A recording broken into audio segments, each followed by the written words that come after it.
So, everybody reporting here from FightHype.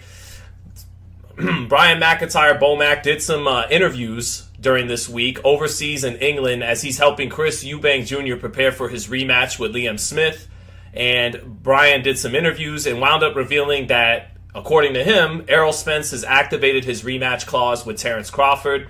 Now, this doesn't make a rematch between both fighters official or anything because the weight is still to be stipulated by the champion and the winner of the first fight, Terence Crawford. Crawford still has to say sign off on 147 or 154, and if he winds up saying 147, it could throw a kink into Spence's plans if he can't make 147, where he felt, where he didn't say this, but a lot of people felt he looked weak and kind of drained at 147. So, according to Brian McIntyre, Errol will activate that rematch clause. It's just not official yet because we haven't heard from Terence Crawford. We haven't heard from Errol Spence. We haven't heard from anyone officially with PBC. And even if all that happens, we don't know if Terence will agree. He said immediately after their first fight, he'll fight at 154 pounds. But until he confirms 154, if he wants it at 147, that can make a rematch less likely. But again, according to Bomac, Brian McIntyre, the trainer of Terence Crawford, Errol Spence will initiate his rematch clause. So, with that being said, that was my little quick fake news drop right there. But Cree Rich says, respect Fight Hype. Icy Cat says, hell yeah, let's go, Errol.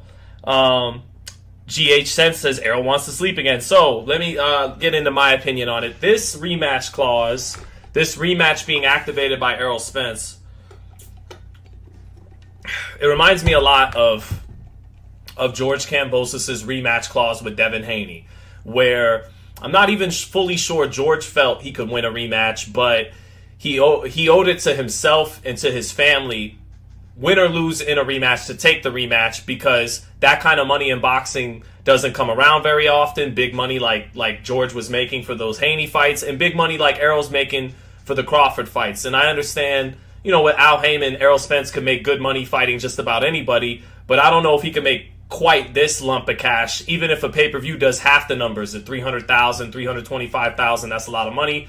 So regardless of what I want to see or what you want to see or what the rest of the boxing public wants to see, Errol owes it to himself and to his family to activate his rematch clause, because all the money, you know, generational money it can make for him. But I'm not saying that's why Errol is activating it. I think Errol has the pride of a fighter, the pride of a champion, kind of like Shane Mosley, who didn't get blown out quite as bad as he did against Vernon Forrest and Winky Wright, but nobody really wanted to see those rematches. But Shane's a true champion. He got right back in there. He did better the second time around, but didn't come close to winning, but he gave a much better account of himself in the rematches, and I think Errol Spence would be happy to do just that. I think he can't perform any worse than he did the first time around. So and you saw him immediately in the locker room with his son following the fight saying, we got to do it again. So, you know, beyond any money, which is a big deal, he owes it, you know, he also owes it to himself as a fighter, because I do think he can't turn the tables in a rematch with Crawford, even if it's at 154 pounds, but he could definitely give a better account of himself. What I question is, can he give a better account of himself to the extent that Jermaine Taylor did in a rematch with Kelly Pavlik, that Deontay Wilder did in a third fight with Tyson Fury? They were coming off, Taylor's first fight with Pavlik, he almost knocked him out in the second round, but then he winds up getting knocked out. He makes adjustments in the rematch and takes Kelly Pavlik the distance and makes it a much more competitive fight. In the Wilder-Fury 3 fight, Wilder goes from getting blown out in fight number 2, making some adjustments, starting with the jab to the body to set up the right hand up top in round 1 with Malik Scott. And he doesn't win the third fight with Fury, but he almost knocks him out in the 4th round and makes it a lot more competitive. I'm skeptical that Spence can improve to that extent. I think he can improve. He can't do worse than he did the first time around. But I do think he can improve and give a better showing at 154 pounds. He won 47.